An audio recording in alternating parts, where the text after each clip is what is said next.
Single slit differential. Single slit मतलब एक ही slit. और ये जो हम देखते हैं ये वाला जो this is the slit plane,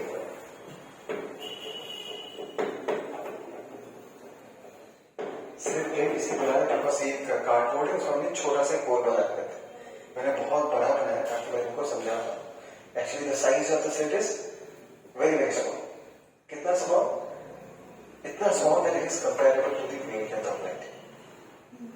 is that clear?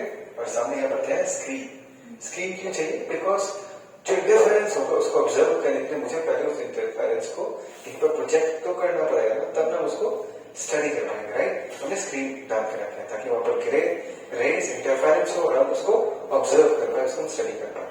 ठीक है, ये है this is planar wavefront. Parallel rays आएगा। पैरेलल वेवफ्रंट का मतलब क्या है? There is a parallel to each other. ठीक है, अभी ये पैरेलल वेवफ्रंट जाके जब इस स्लिट प्लेन को हिट करेगा, इस गैप को हिट करेगा, तो अगर ऐसे ये जो पैरेंट वेवफ्रंट है, ये पैरेंट वेवफ्रंट क्या करेगा? इस स्लिट के हर एक पॉइंट, यहाँ पर हर एक पॉइंट में जो मीडियम पार्टिकल है उस मीडियम पार्टिकल को क्या कर देगा? ऑसिलेट करवा देगा। क्या कर देगा? ऑसिलेट करवा देगा। And all these particles will be oscillating exactly in the same phase because यहाँ पर हर सेकेंडरी सोर्स जो है इसने अपना डिस्टर्बेंस कहाँ से डिराइव किया, कहाँ से ऑब्टेन किया? From the same parent wavefront. The same parent wavelength has disturbed all these secondary sources simultaneously at the same time. Right? So all of them are moving up and down, up and down, up and down together. इसको क्या कहते हैं? They are in the same phase. So what is the result of this disturbance? What is the result of their oscillations? They will produce their own wavefront.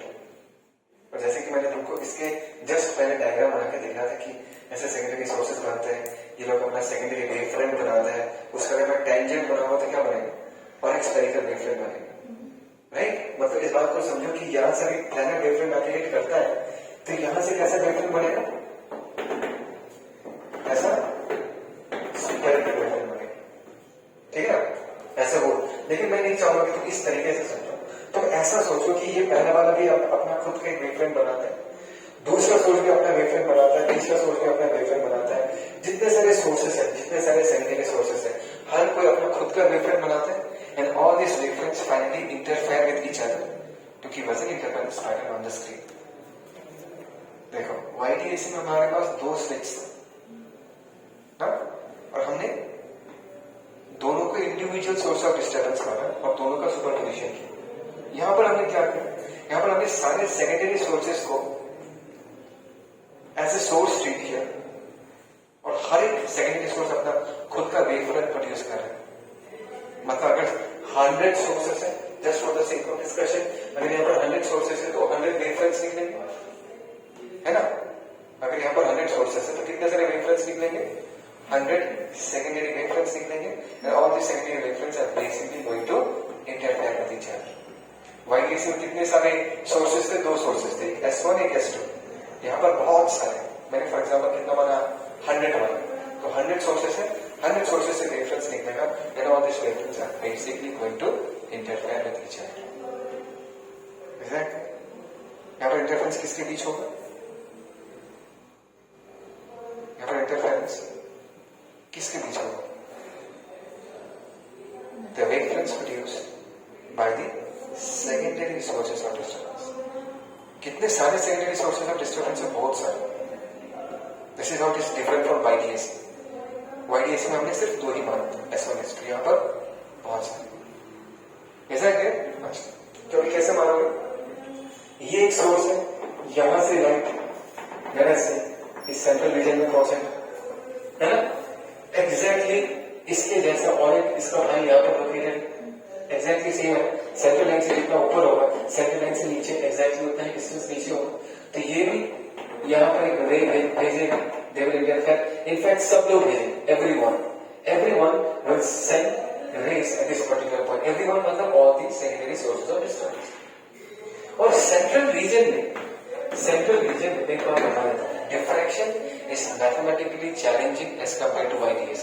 It is obvious because in YTAC we are dealing with only two such sources.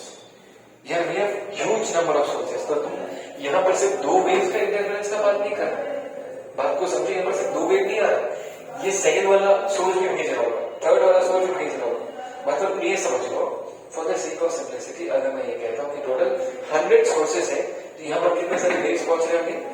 100 waves पहुंच रहे हैं, और 100 waves के बीच का interference है। So obviously ये mathematics में ज्यादा चैलेंजिंग होगा as compare to YDAC, because YDAC के केस में सिर्फ 2 ही रे आता है, और यहाँ पर हम 100 सोर्सेस मान लें तो 100 वेव्स आएगा, 100 डिस्टर्बेंसेस आएगा, और 100 डिस्टर्बेंसेस का मुझे सुपरपोजिशन करना है। तो हम जिस मैथमेटिक्स से हमने YDAC को डील किया था, उस मैथमेटिक्स को यूज करके हम YDAC को डील नहीं कर, डिफ्रैक्शन को डील नहीं कर पाए। डिफ्रैक्शन को समझने के लिए मैं तुमको एक आसान सा लॉजिक दूंगा जो बहुत अच्छे से समझ में आ जाएगा। यहाँ पर हम कितने सारे वेव्स का, कितने सारे डिस्टर्बेंसेस का इंटरफेरेंस करवाएंगे? बहुत सारे। मैंने कितना कहा? For example 100। अच्छा, तो पहला कहानी है कि यहाँ पर टोटल 100 सोर्सेज अगर मानता हूँ तो 100 वेव्स पहुंचेंगे यहाँ पर। और एक बात को समझो कि they are located very close to each other. यहाँ पर स्लिट का साइज हमको बहुत बड़ा दिख रहा है, बट एक्चुअली में स्लिट इतना बड़ा नहीं होगा। इसका size is comparable to the wavelength of light, and the wavelength of visible light is within the range of 400 nanometre to 700 nanometre. Just imagine, मतलब कितना छोटा होगा ये। तो सेंट्रल रीजन में try to understand almost all the rays, क्या बोला मैंने? ऑलमोस्ट सारे rays will cover the same amount of distance to cover the to reach the central portion of the screen. Almost सारे रेज क्या करेंगे? Almost same amount of distance cover करेंगे screen तक पहुंचने के। कहां पर? I talking about the central region. देखो, मैं फिर से याद दिलाना चाहूंगा कि फेस डिफरेंस कब कब आता है। फेस डिफरेंस आने का 2 तरीके हैं। अगर तुमने दोनों स्पीकर में जो गाना चलाया उसमें दोनों में अलग अलग गाना चला है, कोई सा गा रहा है, कोई रे गा रहा है। They are not coherent sources. But यहाँ पर ऐसा केस नहीं है। If I imagine, तो हर एक मिनी प्लेयर है, मिनी MP3 प्लेयर है।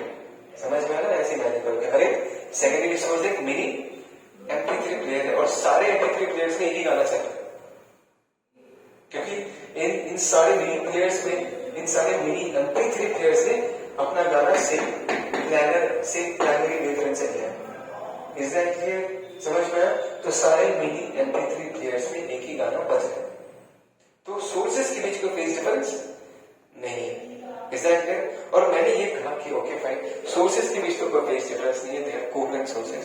लेकिन फेज डिफरेंस आने का दूसरा तरीका क्या है कि अगर वेव्स अलग अलग पाथ लेंथ कवर करते हैं, so there is a path difference, there will be a phase difference. And how do you convert the path difference into phase difference?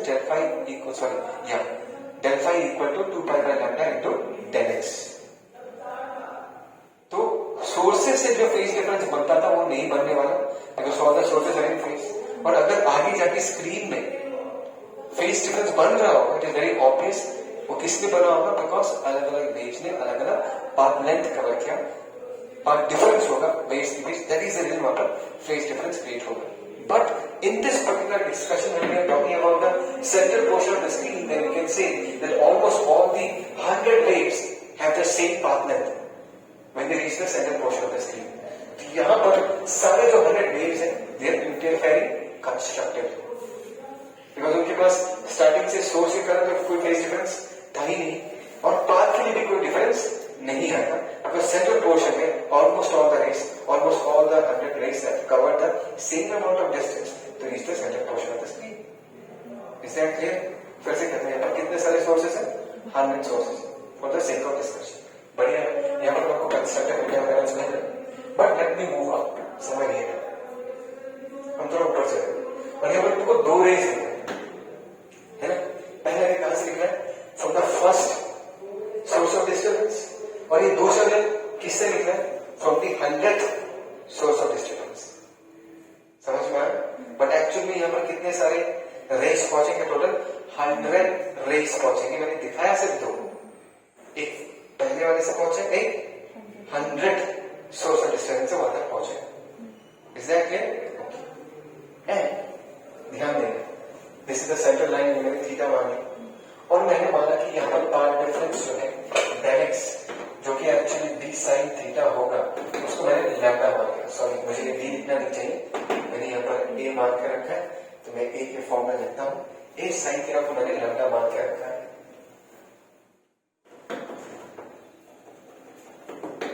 a sin theta equal to lambda, this is the path difference between whom? The first and the 100 only.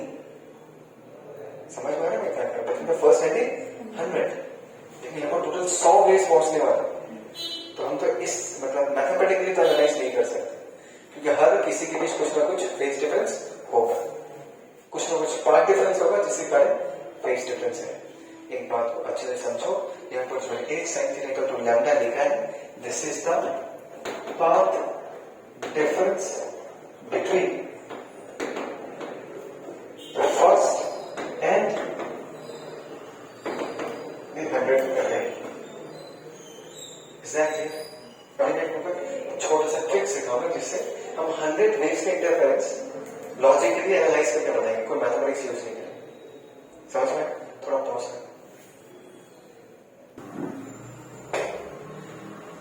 अब इसको देखते हैं, ठीक है ना? यही picture हम सिर्फ अलग तरीके से अलग जगह से देख रहे हैं। दिस इज द स्क्रीन और ये हमारा सिलेक्ट प्लेन है, बीच में ये हमारा स्लिट का गैप है, ठीक है। टोटल कितने सारे यहाँ पर सोर्सेस हमने माने, सेकेंडरी सोर्सेस टोटल 100 सोर्सेस माने। इसका मतलब है कि पहले वाले से, दूसरे वाले से, तीसरे वाले से, चौथे वाले से सबसे रे निकलेगा, यहाँ तक पहुंचेगी। ये सारे वेव्स है, दिस आर ऑल वेव्स, मैंने स्ट्रेट लाइन में दिख रहा है।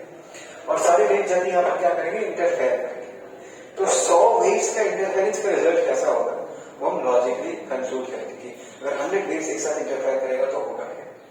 तो सबसे पहला क्वेश्चन यह आता है कि इसका देखो, जब हम मैकेनिकल वेव्स को लेकर बात करते हैं तब हमको समझ में आता है कि इंटरफेरेंस किसके बीच होगा, राइट। और इंटरफेरेंस का रिजल्ट हम लोग यू नो पहला जो सोर्स है वो मीडियम पार्टिकल को y1 डिस्प्लेस कराता है, दूसरा जो सोर्स है वो y2 डिस्प्लेस कराना चाहे, तीसरा जो सोर्स है y3 डिस्प्लेस कराना चाहे। तो रिजल्ट डिस्प्लेसमेंट क्या होगा, y1 vector plus y2 vector plus y3 vector, मतलब हम डिस्प्लेसमेंट को ऐड अप करें। But if you talking about interference of light, तो यहां पर जो डिस्टर्बेंस होगा वो क्या होगा, डिस्प्लेसमेंट होगा। In this case क्या होगा, in this case if you are talking about interference of light, you need to understand that light is an electromagnetic wave and it is made up of electric field lines and magnetic field lines, oscillating electric field lines and magnetic field lines. So if there are oscillating electric field lines and magnetic field lines, if I am talking about they will superpose, all the light waves will superpose. I am talking about the superposition of electric fields and magnetic fields. But in order to make our discussion simple, we know that electric field and magnetic field both of them are present in case of light, और magnetic field का जो strength है वो electric field से कई गुना कम होता है, E equal to B by C होता है, याद है? इलेक्ट्रिक फील्ड और मैग्नेटिक फील्ड का relation equal to B by C। तो हम अपनी कहानी में ऐसे बिकॉज मैग्नेटिक फील्ड उतना स्ट्रॉन्ग नहीं होता है, इलेक्ट्रिक फील्ड का स्ट्रेंथ ज्यादा होता है, हम किसके सुपरपोजिशन के टर्म्स में बात करेंगे, हम इलेक्ट्रिक फील्ड के सुपरपोजिशन के टर्म्स में बात करेंगे। पहला सोर्स का इलेक्ट्रिक फील्ड, पहला सोर्स का जो डिस्टर्बेंस है वो इलेक्ट्रिक फील्ड है उसमें, दूसरे सोर्स से डिस्टर्बेंस पहुंचा है और बाकी सोर्सेस के साथ जो इंटरफेयर करेगा वो भी क्या होगा, और एक इलेक्ट्रिक फील्ड होगा। यहां से जो सोर्स यहाँ पर डिस्टर्बेंस भेज रहा है, डिस्टर्बेंस क्या इलेक्ट्रिक फील्ड है। यहां से जो सोर्स है जो कि स्क्रीन में डिस्टर्बेंस भेज रहा है वो डिस्टर्बेंस क्या है, इलेक्ट्रिक फील्ड है। यहाँ पर सुपरपोजिशन किसके बीच में होगा, किसके बीच होगा, this will be the superposition between electric fields. Do you understand this? Is that clear? Now, if I say, then the path difference between the first and the 100th source is lambda, which means the first and the 100th source will be exactly the same place. तो हमने एक sine curve बनाया और ध्यान से देखिए जो first वाला है और ये जो 100 वाला होगा दोनों का फेस एग्जैक्टली क्या है, सेम।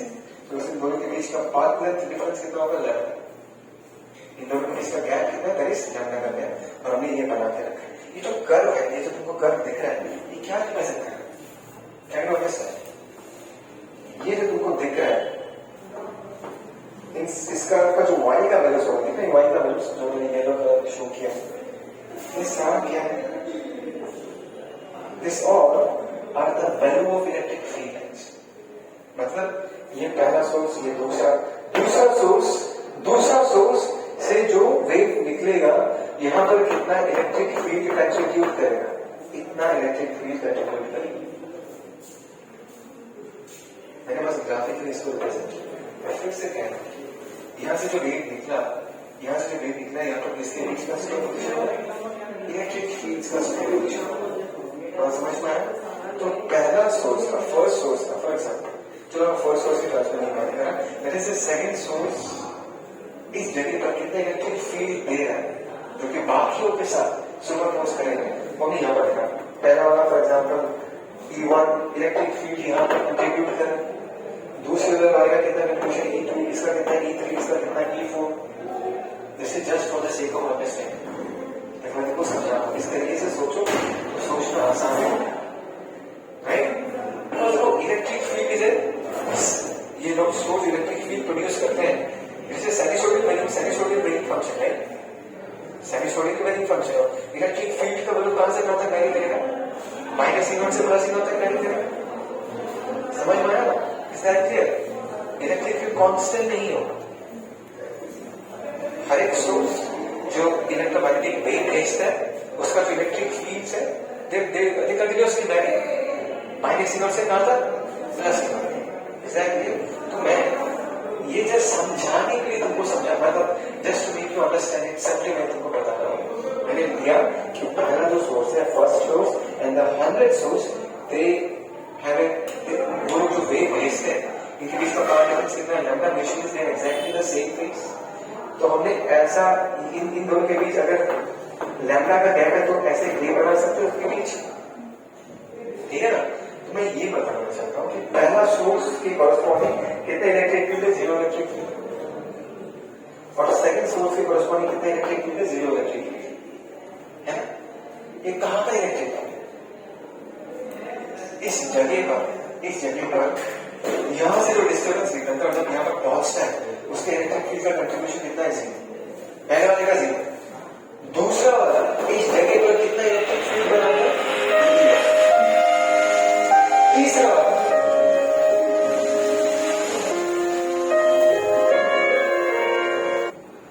तीसरा वाला जो है ट्राई टू अंडरस्टैंड, ये जो तीसरा सोर्स है ये यहां पर कितने इलेक्ट्रिक फील्ड बनाता है, E3%। चौथा वाला कितना फील्ड प्रोड्यूस करता है, E4। ऐसे इलेक्ट्रिक फील्ड बनाता है। तो तुमको यहाँ पर वर्टिकल लाइंस दिख रहा है, this are the values of electric field at this point of the screen. Is that clear? समझ में आया? So can I say the electric field produced by 25th source at the screen is exactly opposite to the electric field produced by the 75th source on the screen. 25th वाला अगर +E0 produce कर रहा है, 75th वाला -E0 produce कर रहा है, try to understand. Is that clear? पक्का? 10th वाला जितना फील्ड प्रोड्यूस करता है, 60th वाला एग्जैक्टली उतना ही मैग्नीट्यूड ऑफ फील्ड प्रोड्यूस करता है but in opposite direction. That means ये अगर 100 है तो ये 50 सोर्सेस जैसा जैसा फील्ड यहाँ पर प्रोड्यूस करेगा, नेक्स्ट 50 सोर्सेस मैग्नीट्यूड में उतना ही फील्ड प्रोड्यूस करेगा but they will be exactly opposite to each other. So can you just tell me, अगर ये सारे फील्ड्स यहाँ पर प्रोड्यूस हो रहे हैं और एक दूसरे के साथ इंटरफेयर करेगा तो यहाँ पर रिजल्टिंग फील्ड कितना बचेगा? Come on give me an answer. हां, 0, because this half is exactly opposite phase to this half। मतलब पहला 50 सोर्सेस जैसा यहाँ पर फील्ड प्रोड्यूस करेगा इस जगह पर, नेक्स्ट 50 सोर्सेस एग्जैक्टली उतना ही फील्ड तो प्रोड्यूस करेगा but in the opposite sense. तो रिजल्टेंट इलेक्ट्रिक फील्ड कितना होगा वही डिसाइड करेगा ब्राइट होगा या डार्क होगा। Resultant electric field is nothing but the vector addition of all these electric fields, और इन सारे वेक्टर्स का अगर मैं एडिशन करूंगा तो क्या आ जाएगा, 0। ध्यान से देखो, ये सारे 100 सोर्सेस की डिस्टर्बेंस का एडिशन कर रहा है, ऑल दी 100 सोर्सेस, पहले 50 सोर्सेस और next 50 sources they are exactly out of phase, so the result electrical effect point will be equal to what, 0, which means जहां पर del x इज इक्वल टू लैम्डा, यहां पर हमको क्या मिलने वाला है, डार्कनेस मिलने वाला है। जहां पर क्या मिलने वाला है, डार्कनेस। बोलो ये समझ में आएगा? Is that clear? ये क्या है? This is just a short way to make you people understand, right? फिर समझाने का एक टेक्निक मैंने यूज किया। कैसे? मैंने माना कि पहला सोर्स और दूसरे सोर्स के बीच का फेज डिफरेंस क्या है, 0, बिकॉज लैम्डा का पार्ट डिफरेंस है। तो लैम्डा का पार्ट डिफरेंस मैंने ऐसे नहीं बना दिया। तो पहला सोर्स एंड दूसरा सोर्स आर एग्जैक्टली फेज। पहला सोर्स यहाँ पर कितने इलेक्ट्रिक फील्ड कंट्रीब्यूट कर रहा है, 0। दूसरा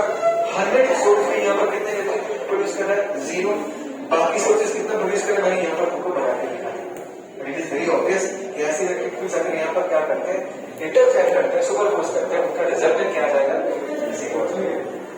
ठीक है, अरे खुद सोच रहे हैं इस जगह को थोड़ा घटा देते हैं, नीचे नीचे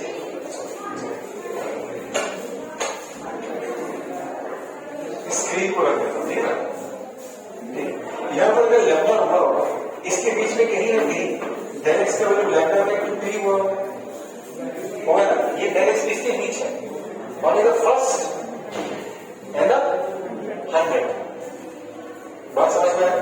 अच्छा, और थोड़ा ऊपर जाओगे कहीं फार्दर आपको, तो ऐसे जगह मिलेगा जहां पर पार्ट डिफरेंस कितना हो जाएगा, 2 lambda between the first and the 100, ठीक है ना। तो कहीं तो जैसे ये वाला डायग्राम में फिर से यहाँ पर बनाना, मैंने से थोड़ा बड़ा करके बनाता हूँ, बस 1 2 3 4 5 करते करते 50 60 80 90 100, ठीक है। तो अभी मैंने माना कि first source and second source के बीच का फेज डिफरेंस कितना मैंने मान लिया, सॉरी पार्ट डिफरेंस कितना मैंने मान लिया, 2 लैम्डा का path difference, that means the first and the second will be exactly the same phase. कब तक क्लास में चलो, between the first and the last will be exactly the, come on इधर will be exactly the same face, is that clear? तो इसके बीच में अगर मैं साइनसॉइडल कर्व बनाना चाहूँ वो देखने में कैसा होगा,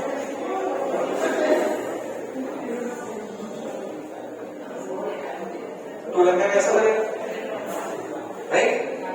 सो ये सारे इलेक्ट्रिक फील्ड्स जब इंटरफेयर करेंगे इस जगह पर, तो फिर से क्या मिल जाएगा, zero electric field, right? Because ये हर किसान को क्या मिल जाएगा, कैंसिल होता है। यहाँ पर अपने पार्ट डिफरेंस कितना मान के रखा, between the first and the second 2 lambda, तो ये वाला हाफ सेकंड वाले हाफ को क्या करता है, कैंसिल आउट, ये वाला हाफ जो है वो सेकंड वाले हाफ को क्या करता है, कैंसिल आउट। ध्यान से देखो 1 2 3 4, मतलब यहाँ पर 25 सोर्सेस है, यहाँ पर भी 25 सोर्सेस है,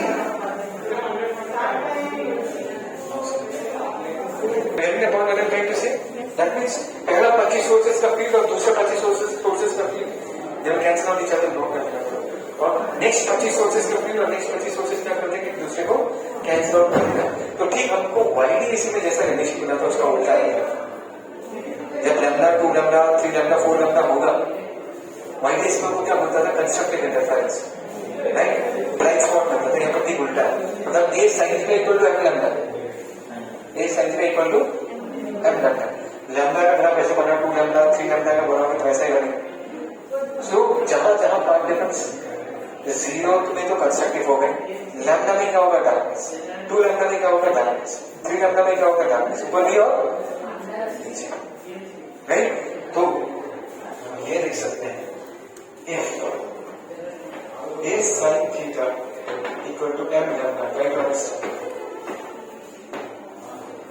हमको क्या मिलने वाला है, डार्क फ्रिंज मिलने वाला है, it will be dark indentation, this kind of, ठीक है। अभी मैं इसके बाद में डिस्कस करना चाहूंगा संगत ये, यहाँ पर पार्ट डिफरेंस कितना है, लैम्डा, इसके बीच का पार्ट डिफरेंस फर्स्ट है, लास्ट के बीच का पार्ट डिफरेंस कितना है, लैम्डा, तो उसके लिए अगर मैं बनाना चाहूँ एल से del x equal to lambda, तो कैसा बनेगा, ऐसा बनेगा अगर बनाना चाहूँ तो पहला वाला का दूसरा वाला का तीसरा वाला ऐसा,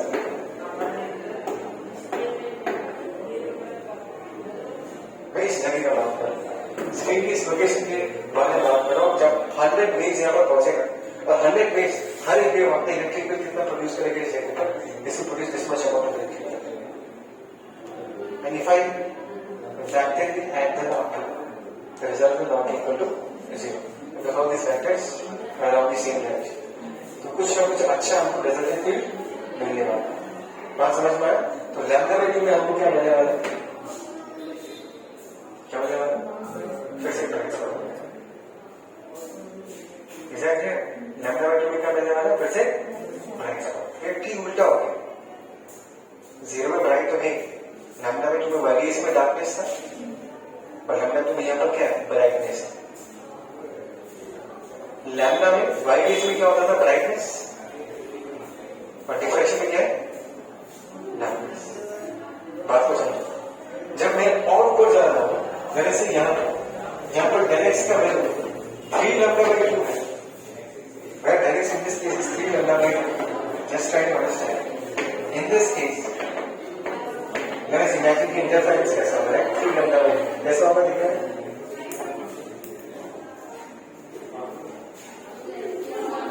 ऐसा बता हमने कितने ग्रुप्स में बांटा? 3 ग्रुप में बांटा।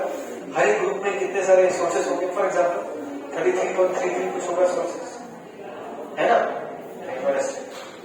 तो यहाँ पर 33 है, फॉर एग्जाम्पल यहाँ पर 33, यहाँ पर 33 मान। ये ग्रुप पहला जो 33 का ग्रुप होगा, वो सेकेंड के 33 के ग्रुप को 33 क्या करते हैं? कैंसिल आउट करते हैं। और ये जो 33 वाला ग्रुप होगा, ये लोग सिर्फ कंस्ट्रक्टिवली क्या करेंगे? इंटरफेयर करेंगे, और वहां पर भी मुझे ब्राइट स्पॉट मिलने वाला है। Is that clear? But can you comment about the intensity of the bright spot? अगर मैं इस केस में ब्राइट स्पॉट मिलेगा, इस केस में भी ब्राइट स्पॉट मिलेगा, but will the amount of brightness will be the same in both the cases?